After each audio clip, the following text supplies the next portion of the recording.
자, 지금부터 용인 창의융합상상소 신입생이라면 누구나 하셔야 되는 오리엔테이션 전날까지의 과제, 인포그래픽으로 자기소개하기 방법에 대해서 안내해 드리겠습니다.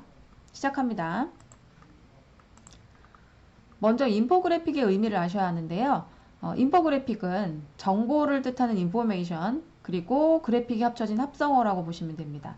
즉, 정보나 데이터를 어떤 시각적인 이미지로 표현하는 것이죠.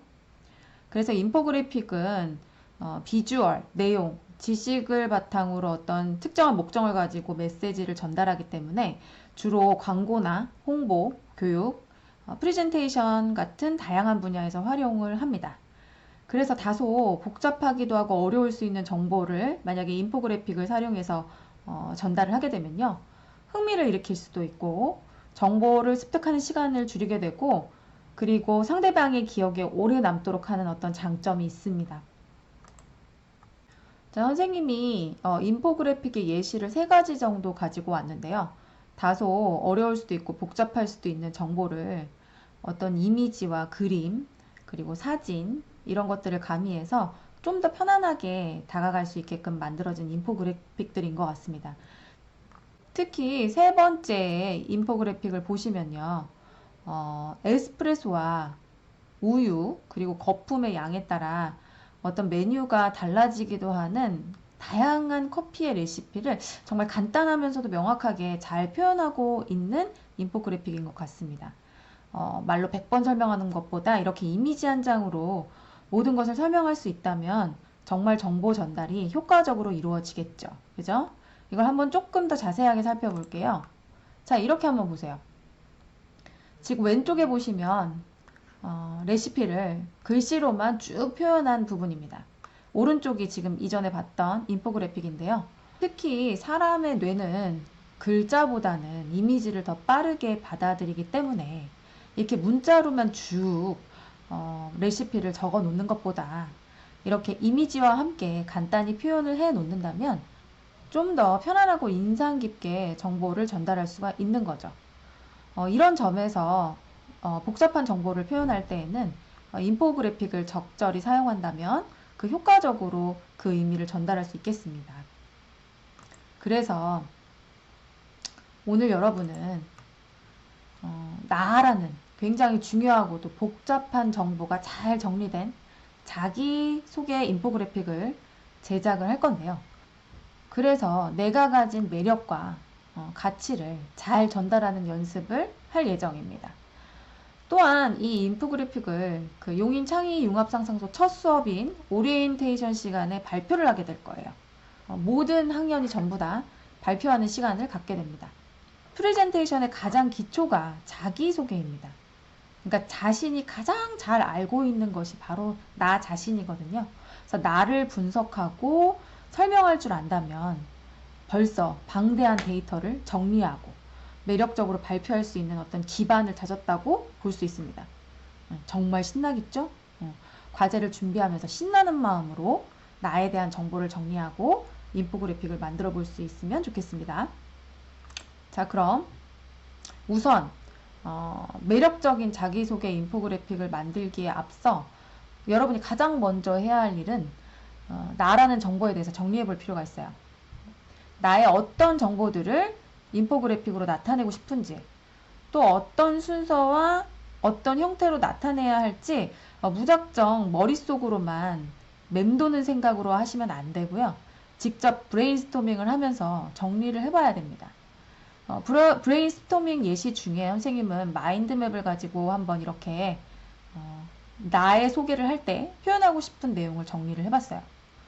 나를 중심에 놓고 내가 잘하는 것, 그리고 나의 역사, 내가 어떻게 자라왔는지, 그리고 내가 평소 하는 생활 모습, 나의 평소 생활 모습, 그리고 요즘 나의 관심 분야, 이런 식으로 정리를 해본 거죠.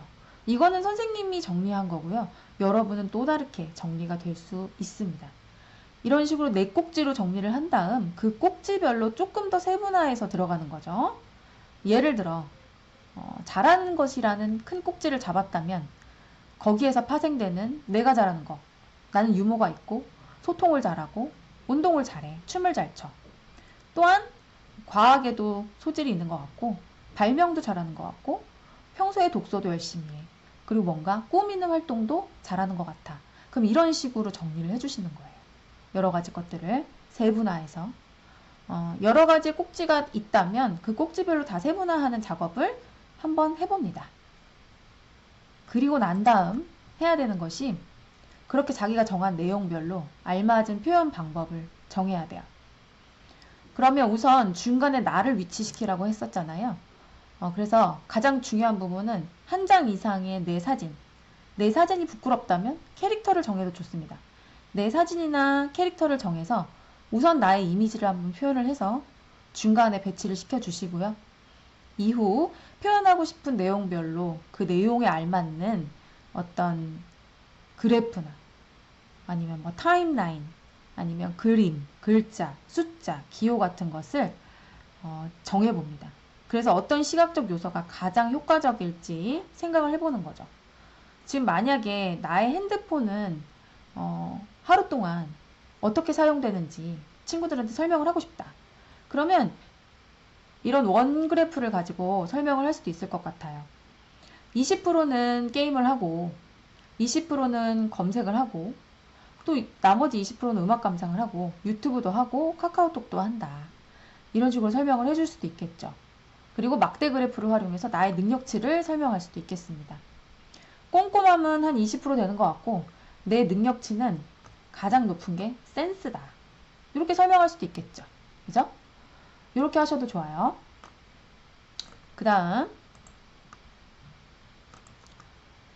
아까 선생님이 타임라인을 얘기를 했는데 하루 동안의 나의 일상을 타임라인을 활용해서 이렇게 이미지화 시켜서 또 아이들께 소개할 수도 있습니다. 나는 오전 6시에 아침 독서를 하고 8시엔 학교로 갔다가 오후 3시엔 영어학원을 가고 오후 5시부터 아주 즐거운 창의융합 상상서 수업을 들을 거다. 그리고 10시부터는 아주 행복한 과제 시간을 갖는 거죠. 이런 식의 나의 일상이 수요일날 이루어진다.